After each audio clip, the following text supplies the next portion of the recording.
Okay, everyone, Blue Lock Season 2 is finished. It just ended today. Well, today for my time, maybe like yesterday for you, or even 2-3 years ago for you. But either way, Blue Lock Season 2 is over, so let's talk about it in its entirety because it sparked quite a bit of discourse in the anime community this year. It had some waves. So as you probably know, Blue Lock Season 2 was the highly anticipated anime adaptation of the U20 arc and the brief arc that comes right before it. I don't know what it's called. I'm not the biggest Blue Lock fan in the world, but I did enjoy the first season and I was fairly looking forward to the second season. Unfortunately, there were some glaring issues, and by glaring, let's just say animation issues. The first season really set a pretty high bar. It was an incredible season for just sports television overall, not just sports anime. Obviously not like sports like all sports, but like fictionalized sports. You know what I'm saying anyways. Blue Lock is just an incredibly interesting concept overall, like taking a bunch of high school kids, shoving them into this giant facility and making them play soccer with each other to the point where they are literally attacking each other. Like, that's next level. Freaking, what's his name, Shido, Antenna Head, he did not need to be locked up in a straitjacket with a muzzle. Not called for. Hilarious though. Anyways, Blue Lock as a concept is very interesting, and I really enjoyed the first season because we got a lot of stuff very quickly, but we also had some very interesting characters, very dynamic characters, and it was all done in a way that was just very exciting. Blue Lock was just exciting to watch. So for season 2, I was really hoping to get a lot more of that action. Now, by the end of season 1, it was made clear that the acts of season 2 would be much more heavy. Like, it would be a much more bigger deal for these players than just playing with each other within the Blue Lock arena. We are learning that, okay, we're gonna have to play real soccer players out in the world where people can watch us. And boy, did people watch them. That was a big game for Japan. But before we get too deep into covering Season 2, let's talk about where Season 1 left off. So Season 1 ended with all of the World 5 matches being concluded, with Shido and Rin being the only two to score against the World 5, and obviously no team was even close to winning. I mean, like I just said, the only team that got even a little tiny potential bit of capability to beating them was the teams that scored 1 point when you needed to score 5. So they got 20% of the way there, whereas every other team just completely fell flat. But that wasn't surprising. It's the World 5. They are professional soccer players. These kids are 17. Don't forget that. They're younger than I am. And I'm not that old, despite what a lot of you might say or think. So we get all of the best players of Blue Lock put together. Finally, the best up until now. I mean, it's just been the pretty good. But now we've got the best of the best, the cream of the crop, all of them together. And Ego was saying, hey guys, there's a big game on the line. I've kind of gambled this entire thing on this one match. So you guys got to lock in. I'm going to pick the best of you, and you're going to go at it. So Season 2 just covers that. It's all the best players of Blue Lock butting heads and trying to prove that they're going to be the best striker in Japan and the world, while playing up against Itoshi Rin's older brother, Itoshi Sae, and all of his little goon buddies on the Japan U20 team. So the first thing I want to get out there is Baro is the GOAT. Let's just establish that fact. I mean, he is the king after all. Not only that, he has just an incredibly cool hairstyle. I mean, like the cone thing, like Ryu Ishiguro in Jujutsu Kaisen, and that one dude in Akame got killed. Don't remember his name, but he's got that cone thing. He's got like the little X buzz into his head. Super cool haircut, super cool personality. Love Baro. I was very upset that he wasn't in the starting team against the U20s, but boy did he have his moment in that game. We'll get into that in a little bit though. Unfortunately not Baro, but the character who definitely got the most amount of growth in this season was Rin, but that's not a big shocker. I mean, he was kind of a supporting character in the first season who really only was prominent in the slightest towards the end. Not even the second half. It was like the bottom third that Rin was even like consistently shown or mentioned. So in this season, when he's with his brother, we get a lot of growth and depth from him. It actually felt that Isagi, for a large part of this season, especially for the U20s match, was just a side character, that he really wasn't getting a lot of attention, even though he is the freaking main character. That's not a bad thing at all. I don't think that's a bad thing at all. I was actually totally okay with that, because while Isagi is a great character, Blue Lock has a very good cast of side characters, so I was totally fine really delving into these other characters other than just Isagi. Rin and Sai's relationship is really interesting. It's like the hyper version of just sibling rivalries, but it also is really unique because it starts out as something where these little brothers were very much close. And liked each other quite a bit and pushed each other and inspired each other. Or Rin didn't really inspire Sai, but you get the idea. But eventually that changed. Sai became hardened and cold when he went off to like a camp or something, which is just super pretentious, by the way.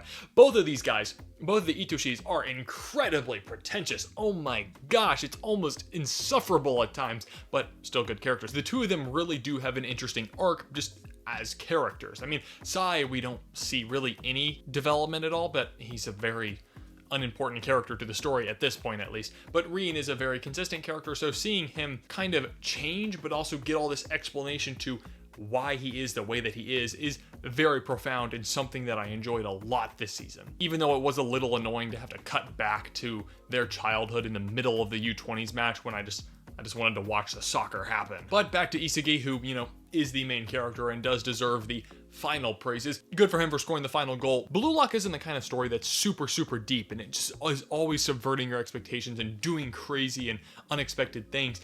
But it really, really wants you to think that it is, and it's really, really good at it. Because at the end of the day, the show pretty much always goes the way you think it will. But I mean, it's a soccer story. It's not going to be Death Note or Breaking Bad. It's not going to change the entire way you look at life. It's just going to be really fun to watch. But every time that something like the end of the U20s match happens, you can feel like it's going to not go the way you think it is. Because especially with this match, with the U20s match, when Ego and Isagi are talking to each other, and Isagi is like, hey, we need to win this match. And Ego's like, actually, no, you don't. I'm the only one who's going to lose anything if we lose this match. But that conversation happening just really makes you think, wait, are they going to lose? And I haven't read the manga. If you've read the manga and you watched the season, good for you. You already knew it was going to happen. But if you were like me and an anime only fan and you were just watching it unfold, did you also truly think that Isagi and the Blue Lock team had a really good shot at losing? Because that conversation alone, coupled with just how the match was going, really, really felt like they might lose, or at the very least just tie. Now, of course, the most pressing thing with Blue Lock Season 2 was the animation. I mean, when the trailer dropped, people were up in arms because of how bad it looked. And I was always on the less negative side, but yeah, it's not great a lot of the times, especially in the first few episodes. It's really struggling. But the reason why I never really thought the animation was that bad, because the artwork of this show is still very good. So every character and every moment at a glance looks very good, but once it actually starts moving, or not moving, but supposed to be moving, that's when you notice that there are some issues. And unfortunately for Blue Lock, this did kill a lot of the hype that the second season had coming into its first episode, but I think it really recovered in a very good and honestly, ironically, kind of lucky way. I say ironically because like the whole point of Isagi scoring the last goal was because he got lucky. But it was made clear that the lack of animation quality was because of short amounts of time, short amounts of funding, and just being overworked and underpaid. That for the animators, it makes sense, and it's totally, in my opinion, it's totally forgivable. Although they did completely overcome the bad animation on the final episode, and really the final few episodes, but that final episode, oh my gosh. Very, very good. My kudos to you, the animators. You were overworked and underpaid, and you still gave a banger final episode to round off this season. Very good last episode.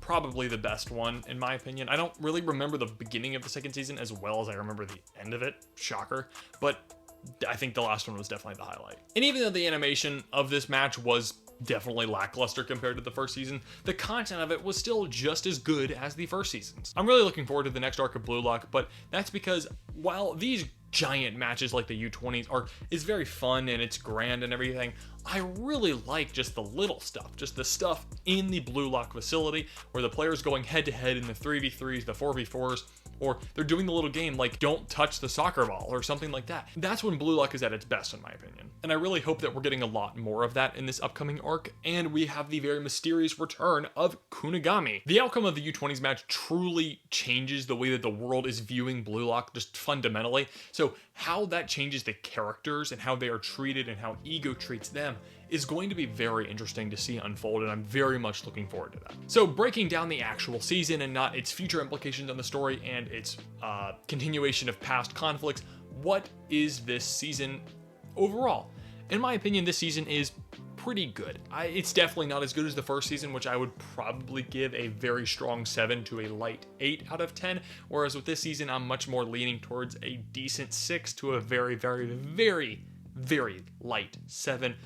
Probably just strong 6, so like 6.5. Because I think what this season lacked compared to the first season, not just animation, is it just doesn't have the same charm that the first season has. It's just, I don't know, the first season just had that exciting feel of the characters like snapping at each other's throat, and now they're all working together. And yes, there were conflicts of working together because these characters are all trained to be egoists just through all the events of the first season, and now they have to work together and they have to set aside their differences and protect their facility, Blue Lock. And while that's all good and fun and everything, I just really think that Blue Lock thrives when it's in Blue Lock. And I know that doesn't go on forever. Like, I do know that eventually the characters go on to bigger and better things in the story, because I got like a minor spoiler because I read something on the wiki that I wasn't supposed to. But I just really enjoyed when the characters were in the facility playing soccer with each other in these small games, like 3-on-3s, the 4-on-4s, just, you know, the little jerseys, the suits that are for some reason like skin tight and they don't have shoes on when walking around the facility. The little things like that makes the show peak. And this season just didn't have as much of that. This season definitely had really, really good moments. I mean, like Baro scoring, Isagi scoring,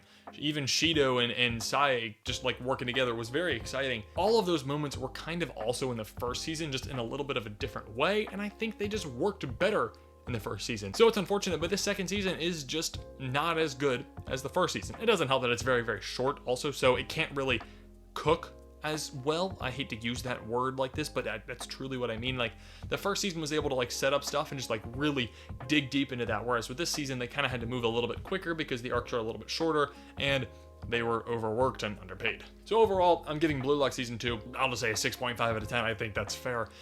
What did you think of the second season? I'm sure that 6.5 is probably like the average score for most people. So let me know what you thought of Blue Lock Season 2 down below in the comments. Thank you so much for watching, and subscribe for more.